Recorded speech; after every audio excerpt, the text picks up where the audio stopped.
الشيطان الرجيم بسم الله الرحمن الرحيم الذين آمنوا ولم يلبسوا إيمانهم بظلم أولئك لهم الأمن وهم مهتدون صدق الله العلي العظيم وقال النبي صلى الله عليه وسلم بادروا بالأعمال فتنا كقطع الليل المظلم يصبح الرجل مؤمنا ويمسي كافرا ويمسي مؤمنا ويصبح كافرا ويبيع دينه بعرض من الدنيا أو كما قال النبي صلى الله عليه وسلم.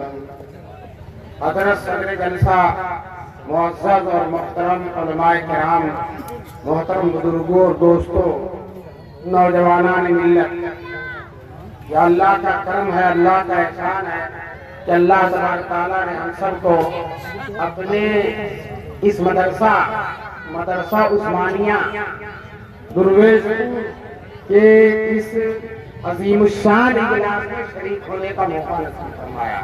یہ اجلاس انتہائی اہم موضوع پر تعصب عقائد کانفرنس. عقیدہ بہت ضروری ہے. جب تک عقیدہ آدمی کا صحیح نہیں ہوگا، لاکھ نماز پڑھے، لاکھ روزہ رکھے، لاکھ زکات دے، حج کرے، کوئی چیز قبول نہیں ہوگی جب تک یہ آدمی کا عقیدہ صحیح ہے. بڑی اہم چیز ہے عقیدہ.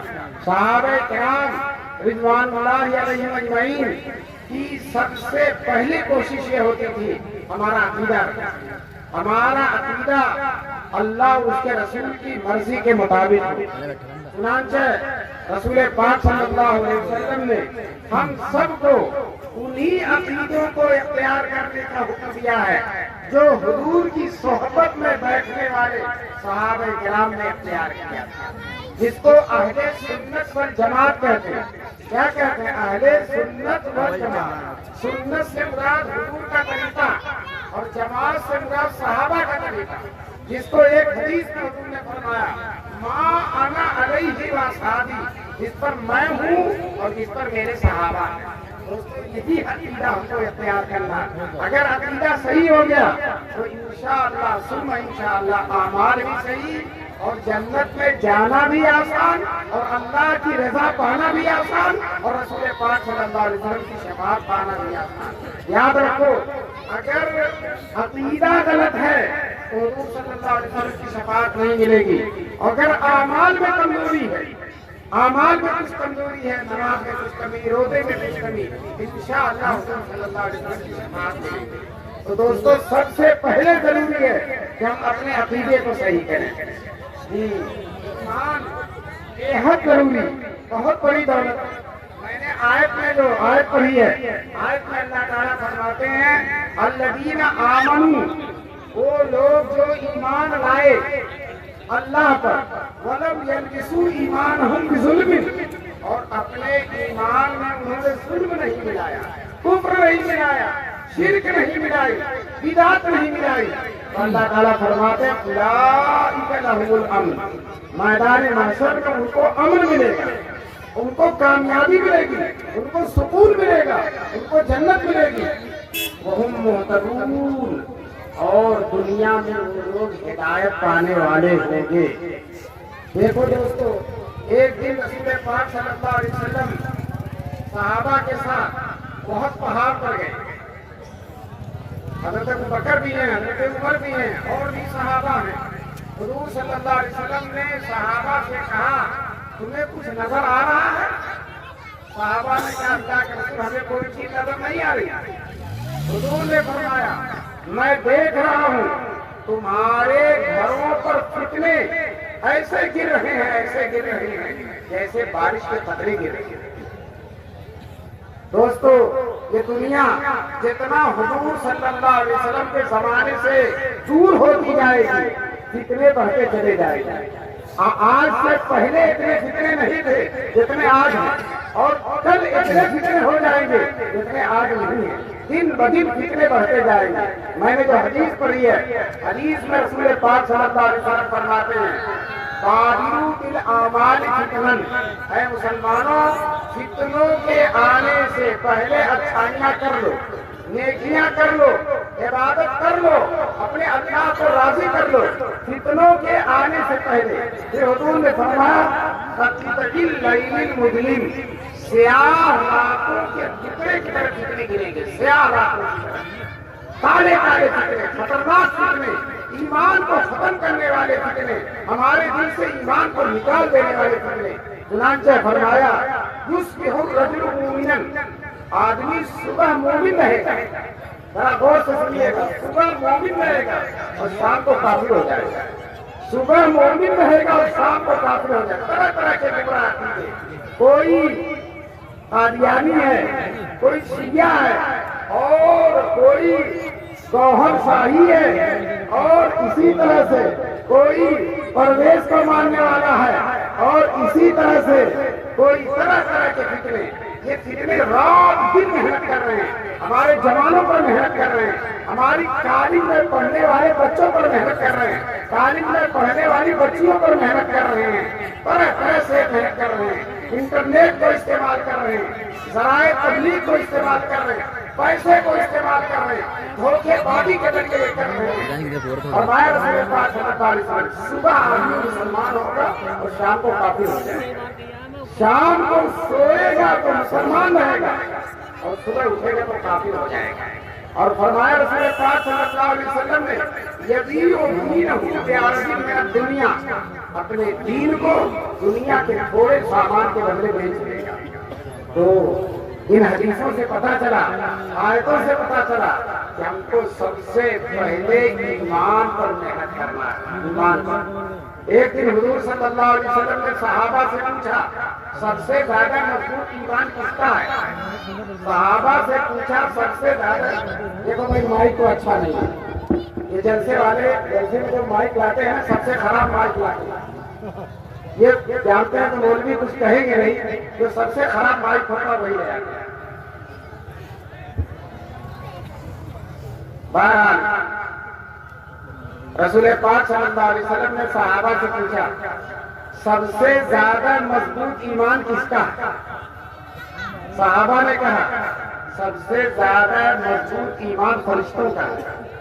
حضور صلی اللہ علیہ وسلم نے کہا فرشتوں کا ایمان سب سے زیادہ مضبوط ہے، تو کوئی حیرت کی بات نہیں ہے، رات دن اللہ کے پاس رہتے ہیں، اللہ کے عرش پر رہتے ہیں، اللہ کے جلوے اور تجلیات کو دیکھتے ہیں، اللہ کے حکموں کو سنتے ہیں، اگر ان کا ایمان مضبوط ہے تو کوئی بہت اہم بات نہیں ہے۔ دوسرا نام بتاؤ، تو پھر صحابہ کرام رضوان اللہ علیہم اجمعین نے کہا سب سے زیادہ مضبوط ایمان نبیوں کا۔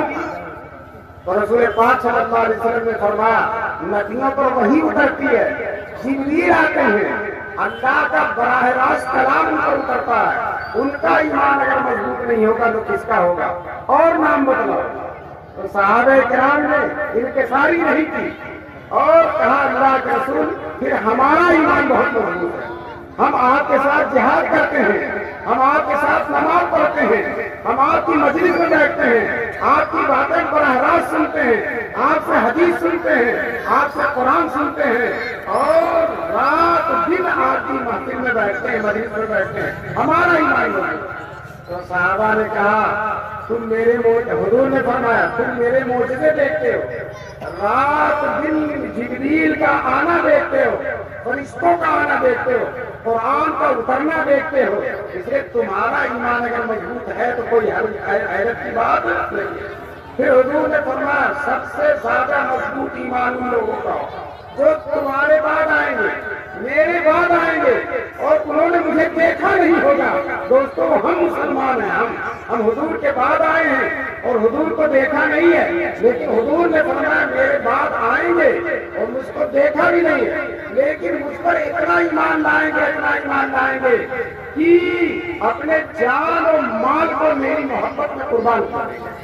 میں آپ سے پوچھتا ہوں مسلمانوں بیٹھے ہوئے بتلاؤ کیا ہم حضور کی محبت میں، حضور کی محبت میں، حضور کے دین کی محبت میں، حضور کی عظمت میں اپنے جان و مال کو قربان کرنے کے لیے تیار ہیں کہ نہیں؟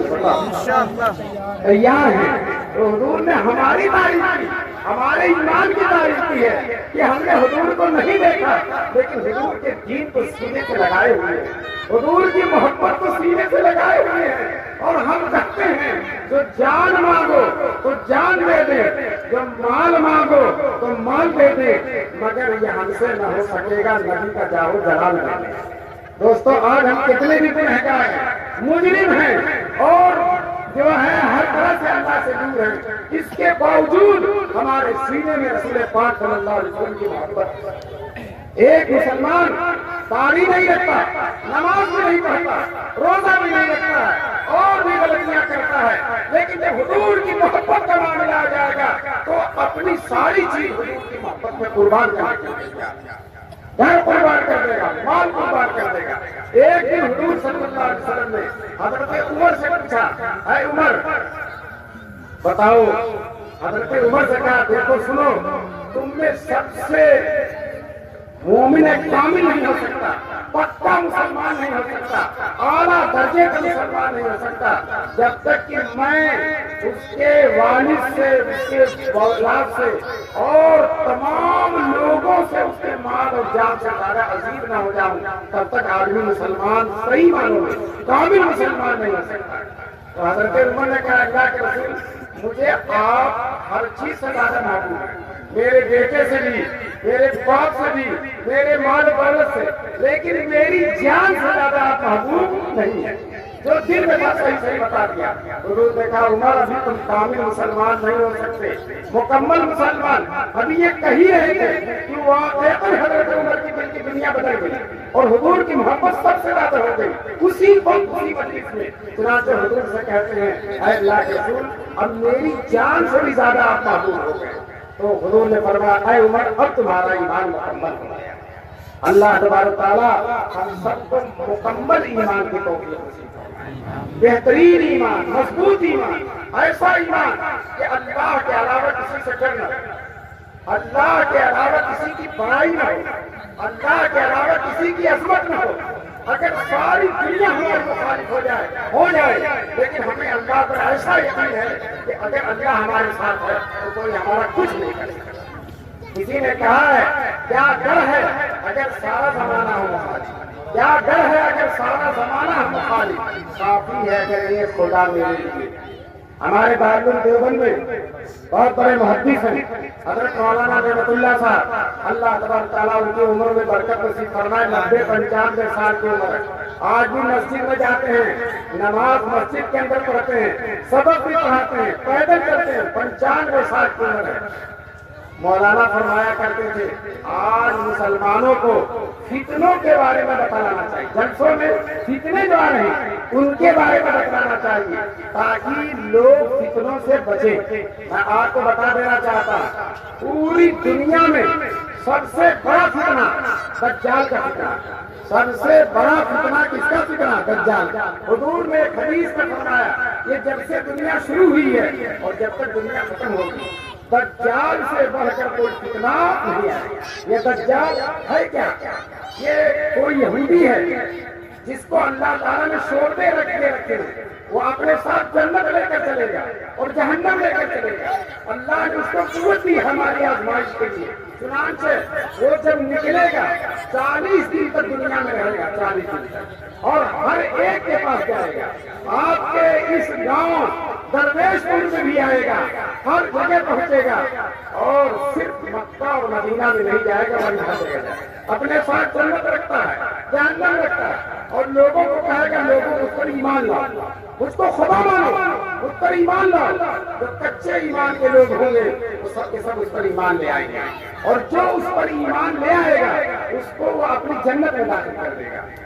رسول پاک صلی اللہ علیہ وسلم فرماتے ہیں جو دجال کی جنت میں چلا جائے گا وہ اللہ کے ہاں جہنم میں جائے گا، وہ اللہ کے ہاں جہنم میں جائے گا، اور جو اس پر ایمان نہیں لائے گا اور کہے گا کہ دجال ہے تو دجال اس کو اپنی جہنم میں ڈال دے گا۔ اور رسول پاک صلی اللہ علیہ وسلم نے فرمایا جو دجال کی جہنم میں چلا گیا وہ اللہ کے ہاں جنت میں جائے گا۔ اللہ تبارک تعالیٰ ہم سب کو دجال کے فتنوں سے بچنے کی توفیق نصیب فرمائے۔ کہتے ہیں وہ دنیا میں ہر جگہ جائے گا۔ آج کل جو اچھے اچھے روڈ بن رہے ہیں نا، یہ ہائی وے جو بن رہے ہیں، یہ سب دجال ہی کے لیے بن رہے ہیں۔ بڑی سہولت کے ساتھ ہر جگہ پہنچ جائے گا، ہر طرف۔ پہلے دلی کتنے گھنٹے میں جاتے تھا، بہت جلدی پہنچ جائے گا، اور آگے اور بھی ترقی ہونے والی ہے۔ بہرحال دجال ہر جگہ جائے گا، مکے اور مدینے میں نہیں جائے گا، مکے میں نہیں جائے گا اور مدینے میں نہیں جائے گا۔ مدینے کے پاس جا کر، مدینے کے دروازوں پر اللہ کے فرشتے پہرا دیں گے۔ دجال نہیں جا، مدینے کے باہر جائے گا، مدینے کے باہر جا کے ڈیرا ڈالے گا۔ اتنے میں ایک مسلمان مدینے سے نکل کر دجال کے پاس آئے گا۔ دجال اس کو پکڑ کر کہے گا تم مجھ پر ایمان لاؤ، مجھ کو خدا مانو، میری جنت میں جاؤ اور مجھ پر ایمان لاؤ۔ تو وہ مرد مومن ہے، مضبوط ایمان والا ہے، اس کا ایمان بہت مضبوط ہے، اور دجال سے کہے گا تو وہی دجال ہے جس کی میرے نبی نے خبر دی ہے، میں تجھ پر ہرگز ایمان نہیں لاؤں گا، تو کافر ہے، تو اللہ کا دشمن ہے، میں تجھ پر ہرگز ایمان نہیں لاؤں گا۔ تو جب یہ کہے گا، دجال اس کو پکڑ کر اس کے جسم کے دو ٹکڑے کر دے گا، جسم کے ایک ٹکڑا ادھر پھینک دے گا اور ایک ٹکڑا ادھر پھینک دے گا، اور بیچ میں دجال کھڑا ہو جائے گا۔ پھر تھوڑی دیر کے بعد دجال دونوں ٹکڑوں کو اکٹھا کرے گا اور وہ زندہ ہو جائے گا۔ دجال کہے گا اب تو مجھ پر ایمان لاؤ گے؟ وہ مرد مومن کہے گا اب تو تیرے دجال ہونے کا اور یقین ہو گیا، تیرے دیکھیں کتنا مضبوط چھیل گیا، ٹکڑے ٹکڑے ہو گئے، لیکن دجال پر ایمان نہیں لایا، اور کہہ رہا تیرے دجال ہونے کا اور یقین ہو گیا۔ دوستو یہ کہے گا اور آگے بھاگتا چلا جائے گا، دجال اسے پیچھے سے دوڑائے گا، لیکن اللہ تعالیٰ اس کی گردن اس کا جسم تابع کر دیں گے۔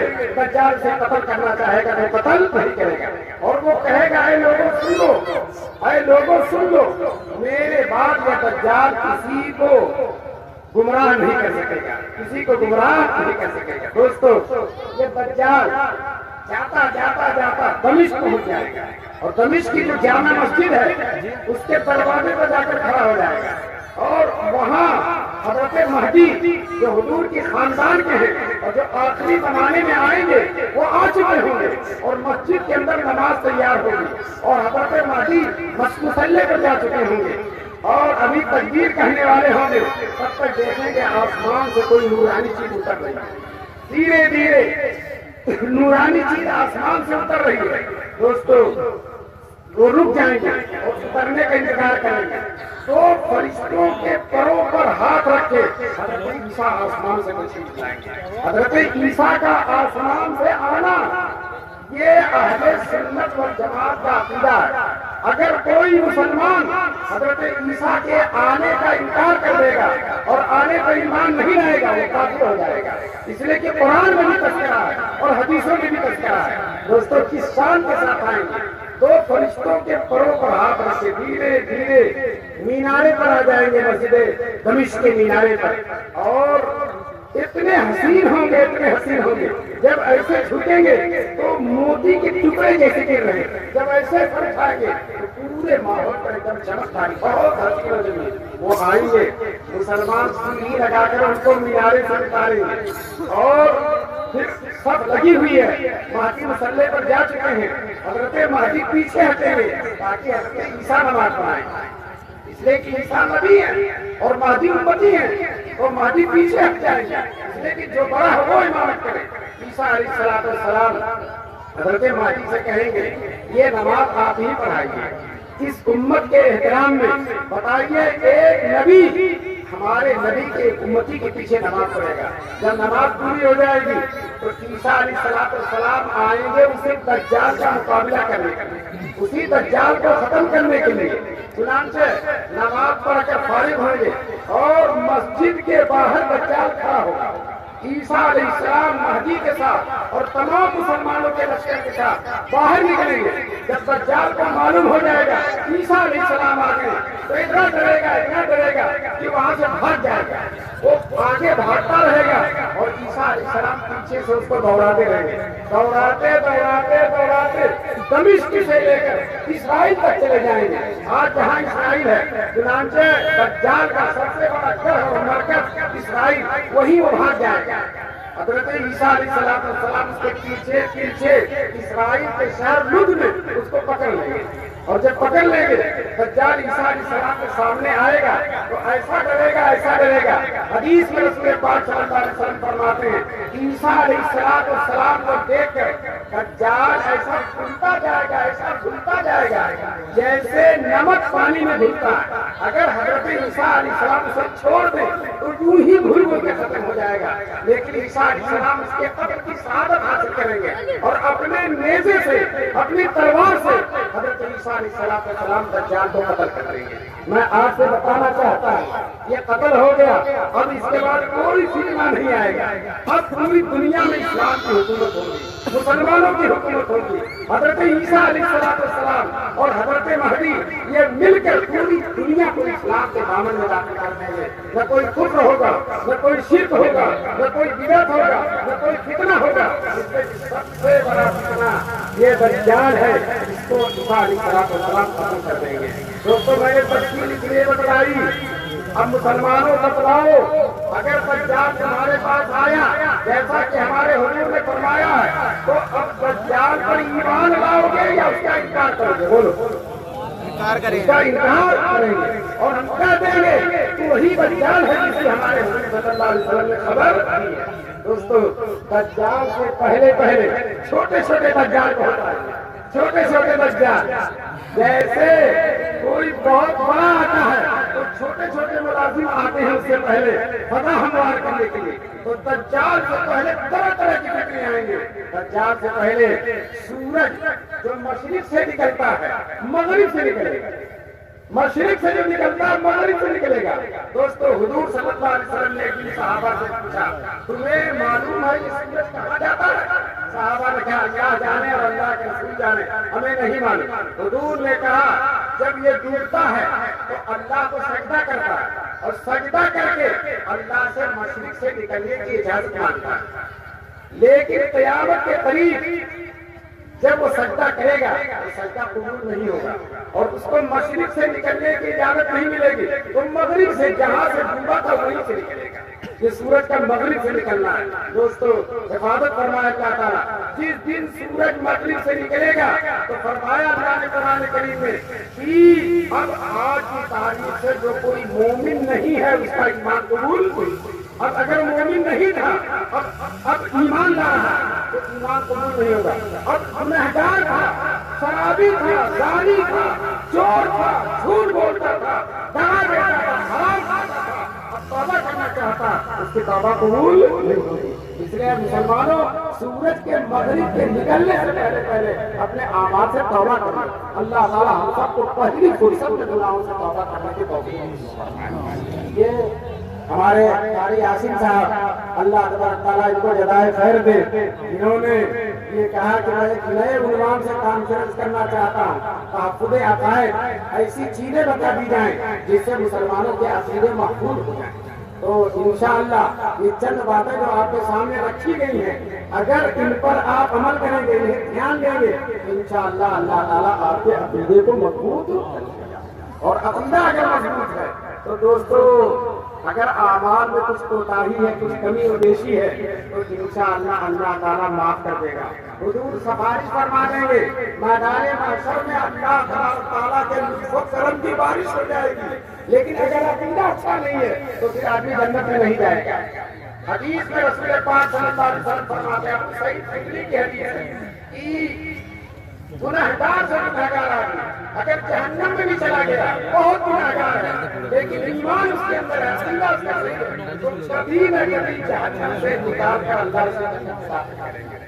پھر حضرت ابو سعید خدری کی روایت ہے کہ سب سے آخر میں جو مسلمان جہنم سے نکل کر جنت میں داخل ہوگا جل کر کوئلہ ہو چکا ہوگا، کچھ پتہ نہیں چلے گا، صرف پیشانی یا زبان سے ہوگا تو پتہ چلے گا کہ مسلمان ہے۔ اللہ تبارک تعالیٰ فرشتوں سے کہیں گے یہ جو جہنم میں چل رہا ہے مسلمان بہت دن ہو گئے اسے کرتے کرتے، اب اسے معاف کرنا ہے۔ چنانچہ اللہ تعالیٰ کہیں گے کہ فرشتوں اس کا منہ آ جائیے، کون بزرگ ہے بہت دیر سے بلا رہے ہیں۔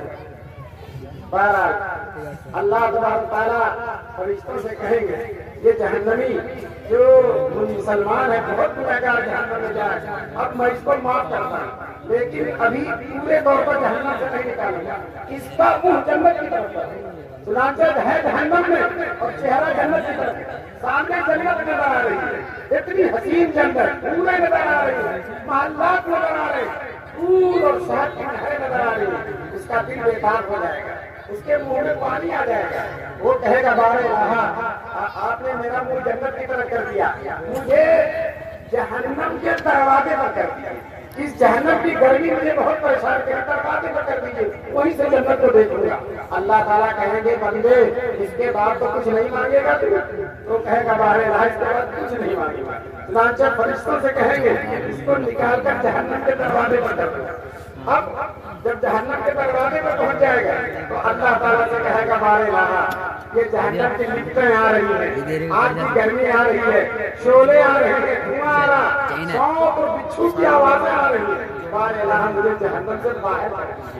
اللہ تعالیٰ کہے گا بندے کتنا جھوٹا ہے، کہا تھا کچھ نہیں مانگوں گا، پھر کہہ رہا ہے جہنم سے باہر کر دے، کہتا ہے اللہ اب اس کے بعد کوئی سوال نہیں کروں گا، مجھے بس جہنم سے باہر کر۔ اللہ تعالیٰ فرشتوں سے کہیں گے جہنم سے باہر کر، اب جہنم سے نکل کر باہر ہو گیا لیکن ابھی جنت میں نہیں گیا، جنت نظر آ رہی ہے، تو اس کو کون صبر کر سکتا ہے، جنت کی حوریں نظر آ رہی ہے، محلات نظر آ رہی ہے، وہ بندہ کہے گا بارے الہ مجھے جنت کے دروازے بتا، جنت میں نہ دروازے بتا۔ اللہ کہے گا بندے کتنا جھوٹا ہے، ابھی تم نے وعدہ کیا کہ کچھ نہیں مانگو، پھر مانگ رہا ہے، اللہ یہ آخری سوال کچھ نہیں مانگے گا۔ اس کے بعد اللہ تعالیٰ اس کو جنت کے دروازے پر کر دے گا، جب جنت کے دروازے پر چلا جائے گا تو بتاؤ کون ہے جو صبر کر سکے، وہ کہے گا اللہ مجھے اسے جنت میں ڈال دیا، مجھے جنت میں ڈال دیا، تو اللہ تعالیٰ کہیں گے پھر مانگا تم نے تو کہا تھا کوئی سوال نہیں کرے، اللہ تعالیٰ یہاں سوال ہے جنت میں، جب جنت میں داخل کر دیں گے تو اب پھر کہے گا بارے الہ میں جنت میں داخل ہو گیا ہوں، لیکن وہ بیچ والی جنت بڑی شاندار ہے اور میرا جی اس میں جانے کے لیے چاہ رہا ہے، اے اللہ مجھے اس میں داخل کر دے۔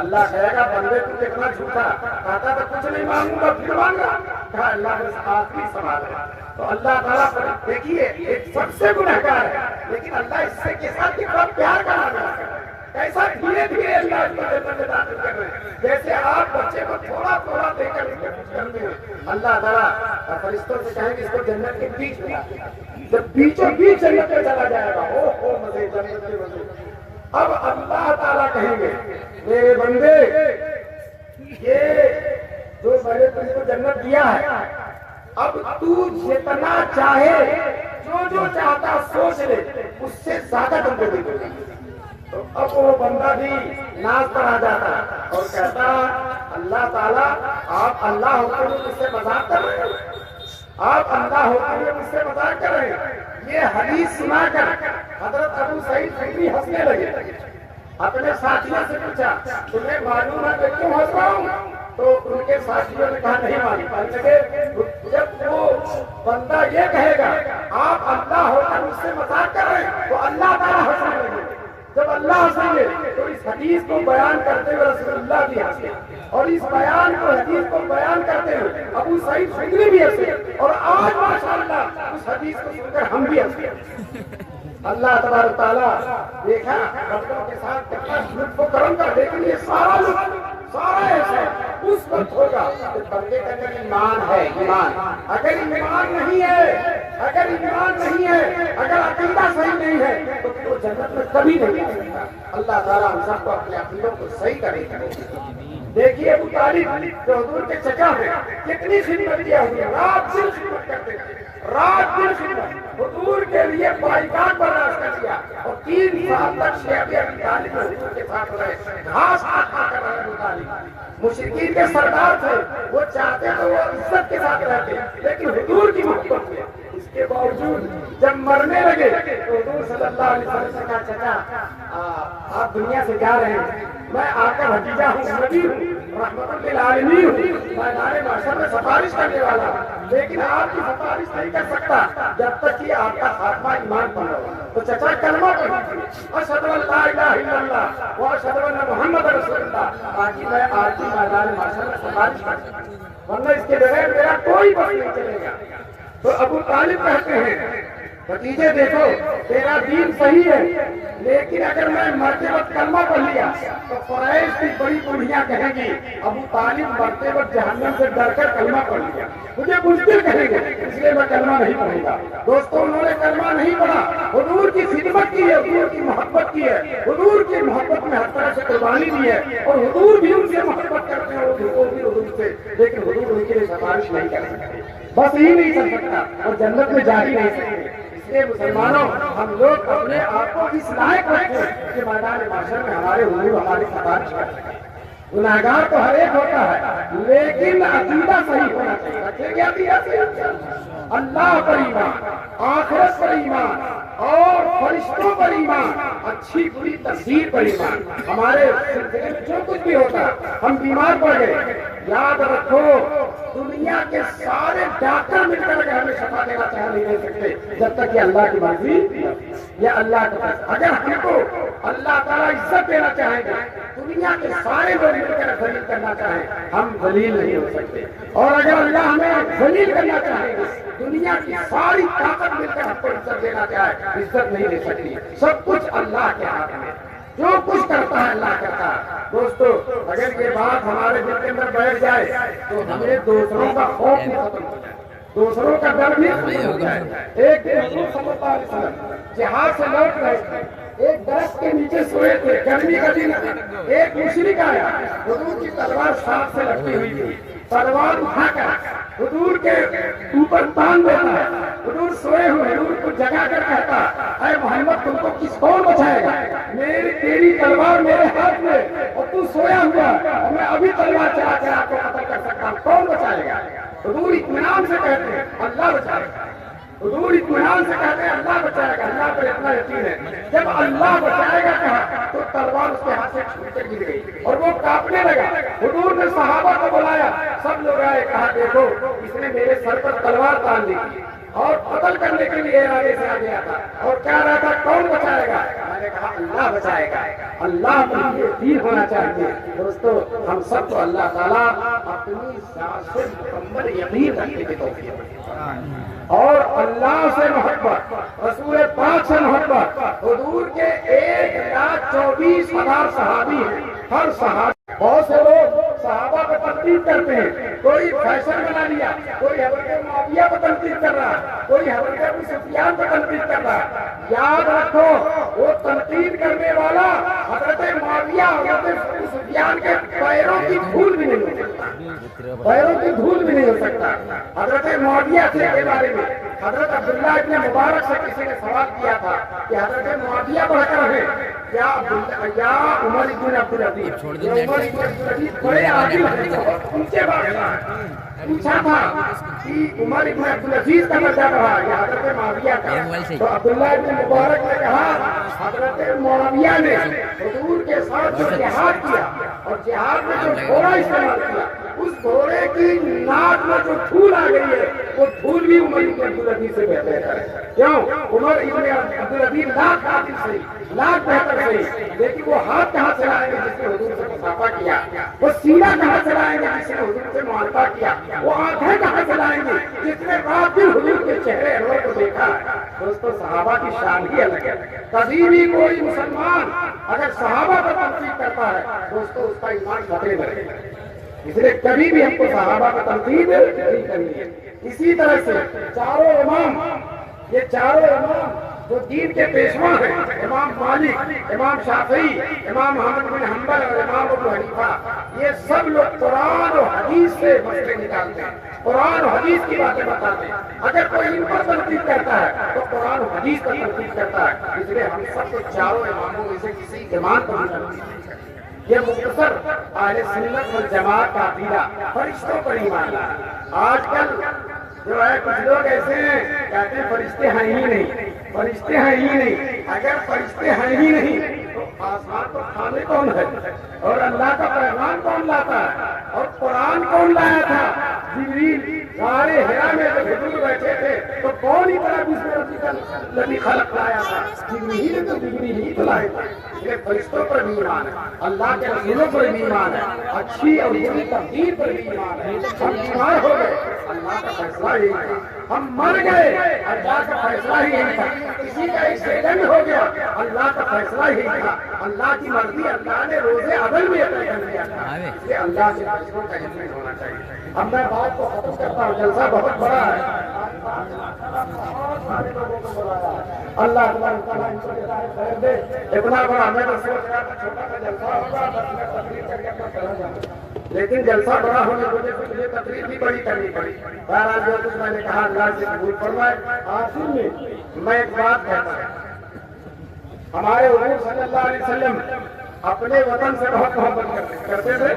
مکہ، جب حضور نے مکے سے ہجرت کی، مکے میں سب کافر ہیں، مسلمان نہیں ہیں، سب ہجرت کر رہے ہیں اور جو وہاں چھپے ہوئے ہیں، لیکن حضور کو مکے سے اتنی محبت ہے، اتنی محبت ہے، بار بار مڑ مڑ کر مکے کو دیکھتے ہیں اور کہتے ہیں اے مکہ والو، اے تیرے سپوت اگر مجھے نہ نکالتے تو میں اس مکے سے کبھی باہر نہ جاتا۔ اور جو ہے کہا پورے زمین میں جتنی جگہ ہے سب سے زیادہ پسندیدہ مجھے مکہ۔ تو ہم نے حضور سے یہ سبق لیا ہے کہ اپنے وطن سے محبت رکھنی ہے۔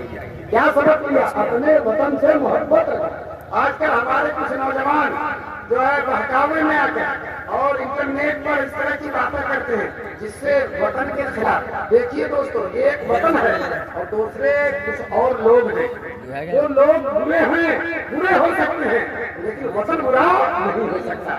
اس وطن میں یہ ہندوستان اللہ کے رسول کو کتنا پیارا ہے۔ خواجہ معین الدین چشتی اجمیری رحمۃ اللہ علیہ آج بغداد میں تھے، رسول پاک کو خواب دیکھتے ہیں، حضور کہتے ہیں معین الدین ہندوستان چلے جائے، حضور کہتے ہیں ہندوستان چلے جاؤ، حضور کی مرضی ہے۔ چنانچہ خواجہ معین الدین چشتی بغداد سے چل کر ایک چھوٹے سے قافلے کے ساتھ ہندوستان آ گئے۔ اجمیر میں وہاں کا جو غیر مسلم راجا تھا اس نے ایڑی اور چوٹی کا زور لگا دیا کہ پیر یہاں سے اکھڑ جائے، لیکن دوستو راجا ہی اکھڑ گیا، فقیر کے پیر نہیں اکھڑے۔ آج بھی اجمیر کے اندر کفن موجود ہے۔ اور ایک انگریز ہندوستان کی سیاحت کرنے آیا تھا، سیاحت کرتے کرتے اجمیر گیا، اپنی ڈائری میں لکھتا ایک مردہ 700 سال سے دفن ہے اور پورے ہندوستان کو حکومت کر رہا ہے، پورے ہندوستان کو حکومت۔ آج اس کے دربار میں اتنے لوگ جاتے ہیں، اپنے لوگ کسی بادشاہ کے دربار میں نہیں جاتے۔ دوستو بادشاہ جس دن بادشاہ ہے ٹھیک ہے، جس دن اترے گا اسے کوئی پوچھنے والا بھی نہیں ہے۔ اور دوستو 700 سال ہو گئے، وہ مرے ہیں، قبر میں دفن ہیں، پورے ہندوستان میں جھوٹ در جھوٹ لوگ ان کے پاس جاتے ہیں، بدعتی لوگ بدعت کرنے جاتے ہیں، لیکن اہل حق لوگ قبر کی زیارت کرنے جاتے ہیں، ان کی برکت سے اللہ سے دعا کرنے جاتے ہیں۔ ہم بھی جاتے ہیں، ہمارے اکابر بھی جاتے ہیں، سارے بزرگ لوگ جاتے ہیں۔ دوستو جو ہے کیوں ان کی مقبولیت ہے؟ انہوں نے اللہ کے مخلوق کی خدمت کی، اللہ کے مخلوق کی ایک واقعہ سنا تھا۔ اجمیر کے ایک فقیر نے خواجہ معین الدین چشتی اجمیری سے کہا حضرت دلی کا جو بادشاہ التمش وہ آپ کے خلیفہ خواجہ قطب الدین بختیار کاکی کا مرید ہے اور ان کی خدمت کرتا ہے، رات میں آ کر ان کے پاؤں دباتا ہے، تو بادشاہ آپ کے مرید کا مرید ہے اور مجھ غریب کی ایک ضرورت ہے، آپ میری ضرورت آپ سفارش لکھ دیجیے، انشاءاللہ میرا کام ہو جائے گا۔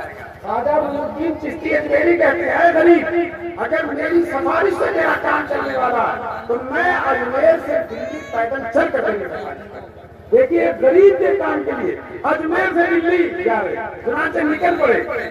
جب چلے تو راستے میں غیر مسلموں کی آبادیاں تھیں، غیر مسلموں کو معلوم ہوا کہ اجمیر کا فقیر ہماری بستی سے گزر رہا، جس بستی سے گزرتے تھے دونوں طرف کھڑے ہو کر استقبال کرتے تھے اور حضرت کا کوئی بات نہ کوئی نصیحت نہ کوئی تقریر، بس چلتے چلتے مومنانہ نگاہوں سے دیکھ رہے، جس کی کوئی ایمان کی نگاہ سے دیکھ لیا کیا مجال ہے کلمہ کرتے مسلمان ہو گیا، کیا مجال۔ ایک سفر میں صباح الدین صاحب جو بہت بڑے مورخ ہیں لکھتے ہیں کہ ایک سفر میں 700 محتاط انداز کے کسی واقعے پر علامہ اقبال نے اپنے شعر میں کہا ہے، کوئی اندازہ کر سکتا ہے اس کے زور بازو کا، نگاہ مرد مومن سے بدل جاتی ہے۔ ایک نگاہ کیا اور ماشاءاللہ قسمتوں کا فیصلہ ہو گیا۔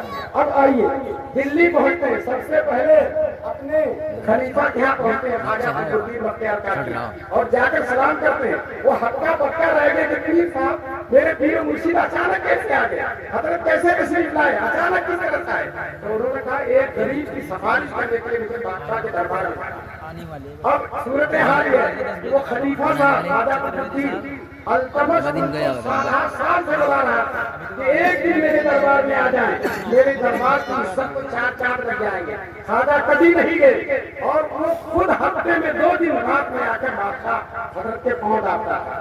آج انہوں نے خواجہ فخرالدین نے دیکھا کہ میرے پیر مرشد ہی جا رہے ہیں، تو پیر مرشد کو اپنی جگہ پر بیٹھا کر کہا حضرت میں جا رہا ہوں بادشاہ۔ جب وہاں پہنچے بادشاہ کے لوگوں نے خبر دیا خواجہ فخرالدین بختیار کاکی آ گیا۔ بادشاہ حیران رہ گیا، سب سے اتر کر دوڑتا ہوا گیا کہ حضرت اس غریب نے 7.5 سال سے درخواست کی تھی، آپ تشریف نہیں لائے، آج یہ کہے میں بلائے کس طرح سے تشریف لائے ہیں؟ تو انہوں نے بتلایا میرے پیر و مرشد اجمیر سے آئے ہیں اور وہ آنا چاہتے تھے، میں ان کو بٹھا کر میں آ گیا ہوں۔ اور کام یہ ہے، ایک غریب کا کام تھا سفارش کرنی تھی، بادشاہ نے فوراً وہ کام کر دیا۔ لیکن بتاؤ ایک غریب کا کام کرنے کے لیے 2 کتب اپنی جگہ سے ہل گئے۔ کتب اس کو کہتے ہیں جو اپنی جگہ سے نہ ہلے، سب لوگ اس کے پاس آ جائے۔ دوستو اجمیر کا کتب دلی آ گیا، دلی کا کتب بادشاہ کے دربار میں آ گیا۔ یہ ہمارے بزرگوں کی اس ملک میں خدمات ہیں۔ شیخ الاسلام مولانا حسین احمد مدنی جو اس آخری دور میں بہت اہم شخصیت ہے، مدینے کے رہنے والے تھے، ان کے بھائی لوگ بتاتے تھے کہ آپ ہندوستان میں جیلوں میں جاتے ہیں، آپ ستائے جاتے ہیں، پریشان کیے جاتے ہیں، آپ مدینہ آ کر رہیے۔ تو کہتے ہیں ہندوستان میں رہ کر میں دین کی جتنی خدمت کر سکتا ہوں وہاں نہیں کر سکتا، اس لیے میں ہندوستان ہی میں رہتا ہوں۔ تو جب ہمارے بزرگوں نے اس ملک سے محبت کی ہے تو ہمیں بھی کرنا ہے کہ نہیں کرنا؟ اور یاد رکھو اس وقت دین کی خدمت کا سب سے بڑا مرکز پوری دنیا میں سب سے بڑا مرکز، ایسا مرکز نہ عرب میں ہے، نہ چین میں ہے، نہ سعودی عرب میں ہے، نہ شام میں، یمن میں، نہ بنگلہ دیش، نہ پاکستان، کہیں بھی موجود نہیں ہے۔ دارالعلوم یہ کہاں ہے؟ بھارت ہندوستان میں، اور اس کا فرق دنیا کے چپے چپے میں جا رہا ہے۔ اللہ تبارک تعالیٰ ہم سب لوگوں کو جو یہ باتیں کہی گئی ہیں، اللہ ہم سب کی باتوں پر عمل کرنے کا توفیق نصیب فرمائے۔ وآخر دعوانا الحمدللہ رب العالمین۔